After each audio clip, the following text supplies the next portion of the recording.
A palavra de Deus usa uma expressão que às vezes a gente lê e não entende muito o sentido dela.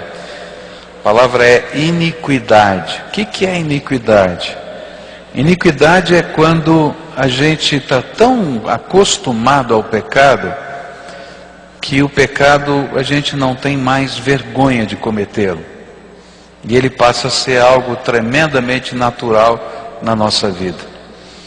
E a Bíblia diz que quando a iniquidade chega, ou seja, o coração do homem está tão endurecido que ele não se envergonha mais do pecado, e ele não pode reconhecer nem que aqui alguma determinada ação é pecado, é tempo que Deus tem que julgar a sua terra, julgar o seu povo, julgar uma nação. E é por causa disso que eu tenho que falar uma coisa que durante 30 anos no meu ministério eu nunca fiz. Eu completei 30 anos de ministério no dia 8 de agosto. E nesses 30 anos eu nunca fiz o que eu fiz hoje pela manhã e vou fazer agora à noite. Eu quero dizer para vocês que nós precisamos tomar muito cuidado com essas eleições que vão acontecer. Porque existem uma série de leis que estão tramitando, que vão depender do voto do deputado federal, que vão depender do voto do senador, que vão ser incorporadas pela ação da máquina estatal através da presidência da República, e nós vamos estar votando nessas pessoas no próximo mês, que vai tomar força também nas câmaras estaduais, nas ações que são feitas através do Estado. E nós precisamos de valores cristãos trabalhando nesses contextos. Por causa disso está havendo no Brasil um movimento, que eu faço parte agora, graças a Deus, tá?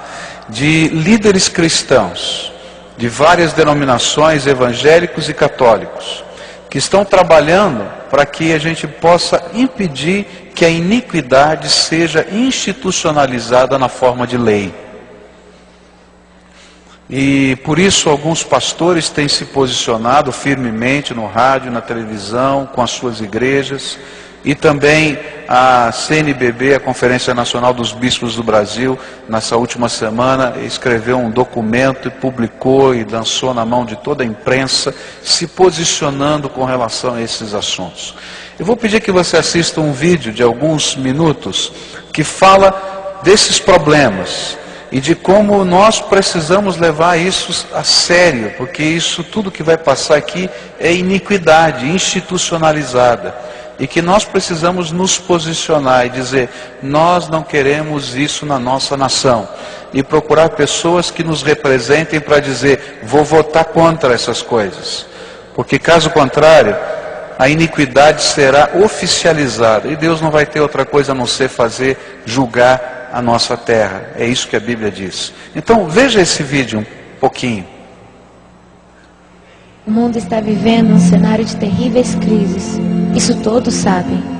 Mas você, Igreja Cristã Brasileira, sabe o que está acontecendo aqui no seu país? Lei da Mordaça. Nossa liberdade religiosa nos dá o direito de fé, escolha e opinião. Porém, se for aprovada a Lei da Mordaça PLC 122, correremos o risco de sermos criminalizados por não concordarmos com a prática da homossexualidade.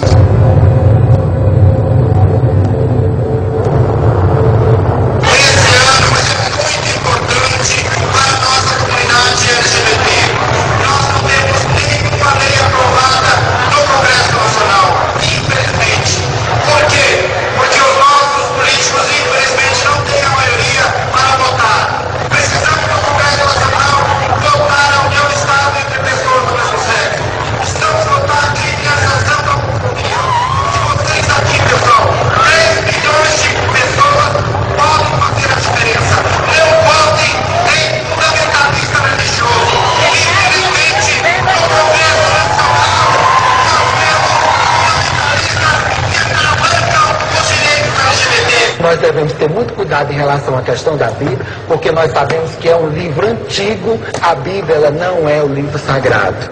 A pornografia anda desenfreada, a imoralidade não é algo mais escondido. A indústria pornográfica possui imunidade tributária, faz em média 2 filmes pornográficos por dia. Casos de pedofilia, eles acontecem em todos os cantos do país, está em todas as classes sociais. O Disque 100 recebe mais de 30 mil denúncias de abuso sexual contra crianças e adolescentes todo ano. A família enfraqueceu. Querem que a entidade familiar seja apenas aquilo que for considerado uma união estável entre 2 pessoas e querem instituir o divórcio de fato. A taxa de divórcio no Brasil já atingiu a marca de 41%. O Brasil é o país que melhor aceita o divórcio entre os 35 países pesquisados. Apenas 12% dos brasileiros é favorável a manter o casamento. A violência familiar é um fato. Há mais crimes sendo cometidos contra a mulher e a criança da porta para dentro da casa do que da porta para fora. Tortura, constrangimento, agressões, tudo com alto grau de parentesco. Pais matam filhos e filhos matam pais. Infanticídio. Milhares de crianças indígenas são enterradas vivas em tribos indígenas do Brasil. Se elas nascerem com alguma deficiência, se forem gêmeas, ou se o pajé disser que esta não tem alma, estão condenadas à agonia de ficar até horas debaixo da terra e morrer por sufocamento. Sem a lei Moadi, que as quer defender, elas serão sacrificadas em nome da cultura e as vistas grossas de quem poderia ajudar. Estamos matando as nossas crianças de todas as formas. Exemplo disso é a legalização do aborto. Há uma emenda que descriminaliza o aborto no Brasil e autoriza sua prática até o 9º mês de gestação. Com isso, ficamos a um passo de termos que carregar a vergonha e a maldição de um país que é a favor do aborto. Elas terão a vida negada, serão mutiladas, arrancadas com métodos cruéis. Este ultrassom mostra o momento que o cano de sucção penetra no útero para retirá-lo do feto. Percebe-se que o feto está desesperado. Vejam o coração, está acelerado. É um grito silencioso. Ele sabe que algo errado está acontecendo com ele. Mas nós não estamos sabendo o que está acontecendo em nosso país. Cadê a igreja? Ela se fechou em seus problemas internos. Adormeceu, ficou passiva. Precisamos clamar pelo nosso país. Igreja brasileira, reaja, desperta nossas almas, Senhor. Vivifica a tua igreja. Enquanto há tempo, enquanto o amor não morreu, tira a venda dos nossos olhos. Vivifica a tua igreja. Tudo isso está acontecendo em termos de projetos de lei da nossa nação, permitindo que essas coisas, que para nós são iniquidade, elas se transformem em coisas completamente normais e legais da nossa nação.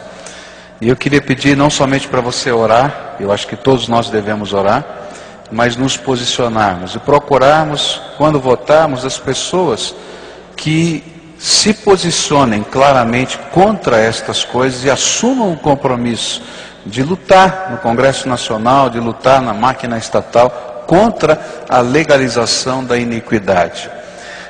Eu sei que existem pessoas contra e a favor de todos esses temas em todos os partidos políticos, mas há um partido político que fechou questão sobre esse assunto. Um partido político que é o PT, do nosso presidente. Ele no seu congresso desse ano, ele no congresso geral, quando eles indicam os seus deputados, ele fechou questão sobre estas questões. Ou seja, se um deputado, se um senador do PT, ele votar contra, de acordo com a sua consciência, contra qualquer uma dessas leis, ele é expulso do partido.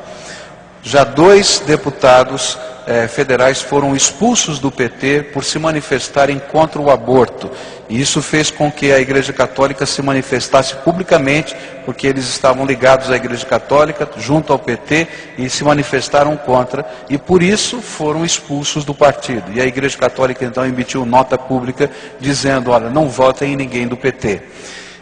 Eu diria para você a mesma coisa. Algumas pessoas não vão gostar do que eu estou falando, mas eu estou falando bem claramente, porque quando não se pode votar com a consciência, não adianta votar em pessoas, porque o partido já fechou questão.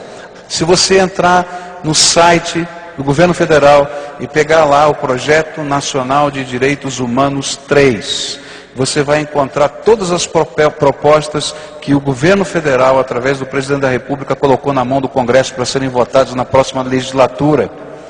E todas elas são questão fechada para o PT. Todas elas estão aqui, nesse vídeo. Tá? E mais, se você olhar, você vai ver como a máquina estatal está mobilizada. Isso aqui é responsabilidade de pressão do Ministério da Justiça. Isso aqui é responsabilidade de pressão do Ministério da Saúde. E se os ministros de Estado que estão ligados a esse governo não trabalharem assim, perdem o seu cargo. Então eu queria pedir para você levar a sério essa questão.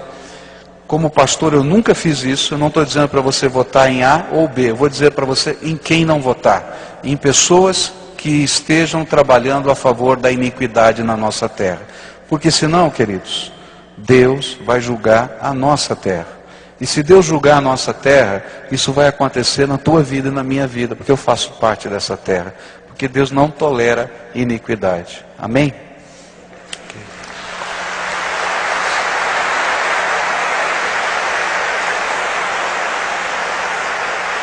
Eu disse aos irmãos de manhã e repito, que essas palmas se transformem em oração e que transformem em seriedade nessas questões que temos, porque a nossa nação sofre nesse tempo.